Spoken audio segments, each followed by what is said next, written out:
Jimmy I Washington can't was a stop bright crying. 14-year-old, I'm so well-liked at scared right school now. and known for his kind Why is this heart. happening to He was me? the son of Andre Washington, the new chief Mom, of police in I town. swear I didn't Today, do it. Jimmy They're was arresting me. excited. Please He was don't let visiting this his video. grandmother in the Oakwood neighborhood, a place filled with wonderful memories of his childhood.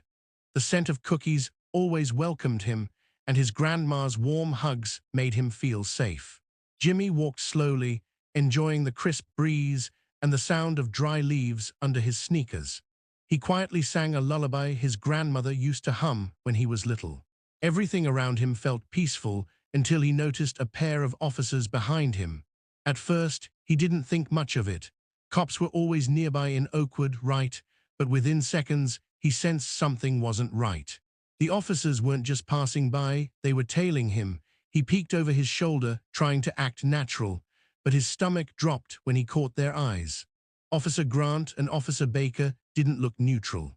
Their expressions were tense, cold, like they had already decided something about him. Jimmy's heart thudded harder. Why were they so focused on him? He wasn't doing anything wrong, just going to visit his grandma. Still, that uneasy feeling wouldn't go away. Their steps quickened behind him. Jimmy remembered what his dad always said, "If you feel threatened, no matter what." Hands trembling, he grabbed his phone and called his father. Chief Washington was deep into paperwork when he saw Jimmy's name flashing. That alone made his breath catch. "Hey buddy, what's going on?" he asked casually, but Jimmy's voice was low and anxious. "Two officers are behind me. They're acting strange. I don't know what to do." In a flash, Chief Washington was up, snatching his keys and heading straight for the door without a word. Back on the street, the officers had reached Jimmy. "Stop right there," Officer Grant barked, his voice harsh. Jimmy froze, trying to stay calm. "I'm just walking to my grandma's house." "It's right ahead," he said, hoping they'd back off. But their suspicion only deepened. "What are you doing in this neighborhood?" Grant asked, narrowing his eyes. "You don't look like you belong here." Jimmy's chest tightened. He had spent half his life on these streets, playing ball, riding his bike, helping his grandma in the garden. "I come here all the time," he said, barely audible, but they didn't care. Questions flew at him. "Got anything in your pockets? Why are you walking alone?" Jimmy reached for the small gift box in his hoodie pocket, a scarf he'd bought for his grandma. Before he could speak, Grant reached in and yanked it out. "What's this?" he demanded, shaking the box. "It's a gift," Jimmy stammered, "for my grandma." Officer Baker, younger and more hesitant, looked like he knew this had gone too far, but said nothing. Meanwhile, Chief Washington was speeding through traffic, his grip tight on the wheel, his blood boiling. He had trusted every man under his command. But this was his son. Back in Oakwood, Jimmy tried again.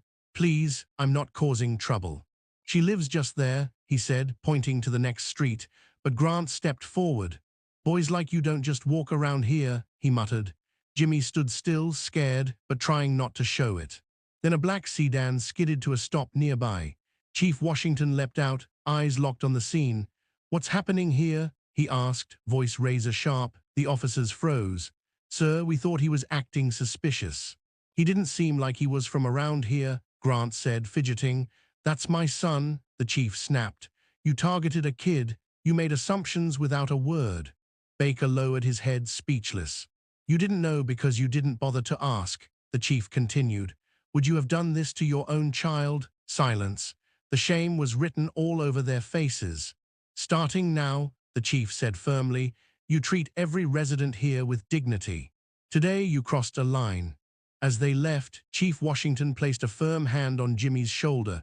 Jimmy didn't speak, but inside he felt something powerful. Pride, not just because his father stood up for him, but because something had shifted.